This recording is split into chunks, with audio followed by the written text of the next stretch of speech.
All the animals work hard during the harvest, including the ducks and the hens. The pigs, due to their intelligence, assume leadership roles to avoid physical labor, while Boxer, with his immense strength, becomes a symbol of hard work and dedication. His personal motto, I will work harder, motivates the animals to work harder, and the harvest is more successful than ever before. However, some animals, such as Molly and the cat, shirk their duties, and Benjamin the donkey remains cynical, insisting that life is more better without Mr. Jones. On Sundays, the animals have meetings to discuss the week's work and make decisions, although the pigs are the only ones who put forth resolutions. Snowball and Napoleon frequently argue, but the meetings always end with the singing of the Beast of England. Snowball organizes various committees and classes, but most of them fail except for the literacy classes. The animals become somewhat literate by the fall, though their abilities vary widely. Snowball reduces the 7 commandments to simple slogans: 4 legs good, 2 legs bad, which become popular, especially among the sheep. Napoleon takes 9 puppies born on the farm to raise and educate them himself, believing it is more important to teach the young rather than the rest of the animals. Around the same time, the pigs start taking milk and apples for themselves, justifying it by saying they need them to maintain their health and the brain workers of the farm. Spieler warns the animals that if the pigs do not get the extra food, Mr. Jones will return, a threat that successfully silences any complaints. The novel starts to become a tragic tale here. It becomes very obvious the direction in which the farm is headed ideologically, right? We already see the commandments being tampered with, being simplified, and there's a danger in oversimplifying information. When we oversimplify, we tend to miss some of the meaning. In this case, we have 4 legs good, 2 legs bad. What do we think of Napoleon taking the 9 puppies to educate? Napoleon isn't interested in educating those who are already, working on the farm. He's educating puppies instead. Is it that he's a visionary? Why would he do that? It's an important choice that he made. And so I guess every government needs their own mongoose gang, their own private police, to do their bidding without cause, without reason.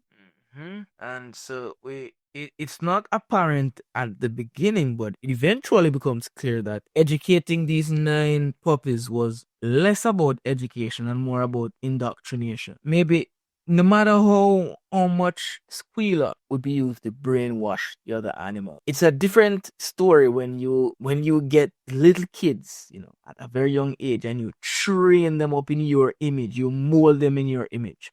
At that point, there's nothing else that they can think. Right? You create their brains. So if you get 9 puppies and you train them up in your way, your doctrines, your ideologies, by the time they become big dogs, and we know that dogs are dangerous, they will be so brainwashed, so manufactured that they will have no ability to think outside of you and your teachings. So Napoleon really played the long game. He really thought about his future as a leader. How am I going to secure myself, not just today and tomorrow, but for the years to come? Well, I have to make sure that the younger generation, when they come up, the dogs in particular, they are going to be on my side. And at that point, who will be able to stand against? If Napoleon is still around, if Snowball is still around, will he be able to stand up to the army that I would have bred in that time? So Snowball was thinking about, no, I would say, pretty practical guy. But Napoleon was a bit more nefarious, playing the long game, ensuring that he safeguarded his power later down the line. Yeah, and we see lots of evidence of manipulation happening. They start taking the milks and apples for themselves because they need to, feed their brains. And of course, that makes sense to to the other animal. And then there's always some amount of logic, but then there's always a ridiculous aspect to it. The ridiculous aspect this time is, if we don't get the apples and milk, Mr. Jones will come back. There's no connection there. It doesn't really make a lot of sense. But the animals are convinced. Well, we don't want Mr. Jones to come back, so let's give them the apples and the milk. Makes sense. They're doing it for our benefit. Yeah. And Boxer becomes more and more tragic as the story progresses. I will work harder. That's his first motto. He develops another motto later on. Napoleon is always right. But for now, it's I will work harder. And he's at this point a symbol of strength and duty, right? So he inspires the other animals. He's the head of the working class. But of course, we know how Boxer ends. All right, some quotes, 3 quotes that we should remember from this chapter. I will work harder. Boxer's personal motto, right? That it encapsulates his incredible dedication to the success of the farm. But it does foreshadow how exploited he will be because he works so hard and because he's so loyal. 4 legs good, 2 legs bad.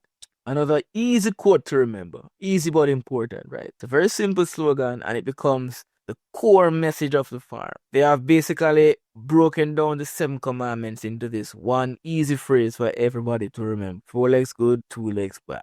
And even the least literate of the animals are able to remember this. Right? So while it unites the animals, it also reveals how ideas can be simplified to the point where they lose their original meaning. This is what I want us to remember about this quote. 7 commandments, 7 different commandments were shrunk down to this one phrase. So how well could this one phrase possibly reflect those 7 commandments? Of course, not very well. The slogan is powerful in its simplicity, but dangerous in how it manipulates the truth.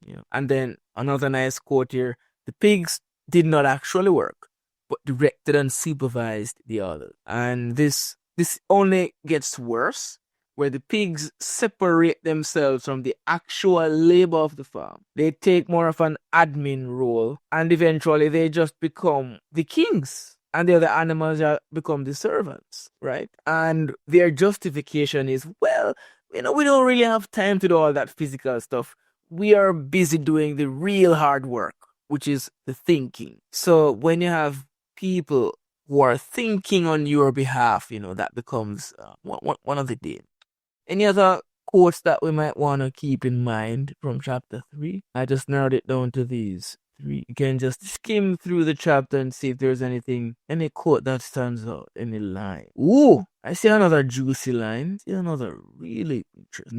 None of you has ever seen a dead donkey. Man, I like this line. Yeah, this is coming from Benjamin, right? When asked whether he was not happy and now that Jones was gone, he would only say, donkeys live a long time. None of you has ever seen a dead donkey. And the others had to be content with this cryptic answer. They didn't understand. What do you think Benjamin was really saying when he said this? Donkeys live a long time. None of you has ever seen a dead donkey. I love that line. What kind of person is Benjamin? He's one of the... I haven't listed him here, but he's an interesting character. He plays a more important role later on. Yeah, he doesn't seem to care about the rebellion at all. How could he not care? Any thoughts on Benjamin? The dog? No, nothing on Benjamin. Oh man, I like Benjamin. Benjamin, I think, has been around for so long and he has seen so much that he's a very wise animal, and he probably, I guess he would have been around even since maybe even before Old Major, right? Donkeys live a long time compared to pigs and everybody else. And he might have seen so much on the farm that he knows exactly where this is headed. He probably already knows. He's the real prophet compared to Moses. He knows what's happening. He knows the pigs are gonna assert dominance and they're going to become the new Mr. Jones, and so he has nothing to be excited about. He's just, the powers that be are just changing above his head, but nothing really changes for the animal. Who knows if Benjamin hasn't seen a rebellion in the past, one that happened before the events of Animal Farm, right? He seems completely unfazed. One can only be this unfazed if they're already aware of everything that's happening, right? But Benjamin is also a little tragic because he never steps in. He never shares his wisdom. He just keeps his cynicism to himself. And the only time we see Benjamin kinda active is when it's too late. When Boxer, you know what happens to Box. But he's a very interesting character. I think he represents those people who they know a lot, they're quite wise, but they sit on their hands. They don't really do anything with all the knowledge that they have, right? And such people are quite dangerous as well. I think another an interesting quote I've heard is, all it takes for evil to win is for good men to do nothing. Something like that. I'm paraphrasing. But yeah, Benjamin somewhat enables the pigs to rise to power with his silence. He's an interest. All right. We can kind of, yes. Go ahead, Bashti. There is this old idiomatic saying, and that kind of refers to Benjamin when I think about him, is that that I've heard better cook than you cook. Mm. Yeah. Mhm. I mean that they've basically seen it all, heard it all. It doesn't make much of a difference. Yeah, yeah. So the other animals being so excited, so fearful, so anxious. Benjamin, for him, it's just another day, it's another year, it's another decade on the farm. He's not surprised by anything. So he kind of stays out of the conversation. Maybe he would have been in the conversation many years ago when he was young, but he has seen it all already. This might not even be his first revolution. Who knows? We can kind of skip over these themes because they're recurring. We've been seeing them come up. The corruption of power, right? Exploitation of the working class, especially where it relates to Boxer, no, and his new motto: "I will work hard." More propaganda and control in this chapter. And look at Squealer, right? More education and power being shown. Education and how it correlates to power. Yeah. So these are just oh man, I'm showing something, but you're not you're not seeing what I'm sharing at all. Oh yeah, I'm back on this. Yeah, so I was just saying these are themes that have been reoccurring. We can just kind of slide over them. Nothing. Characters. We still have these four being kind of the four main characters thus far. Yeah, not really seeing anything that we haven't touched on. And we have these devices happening again and again and again.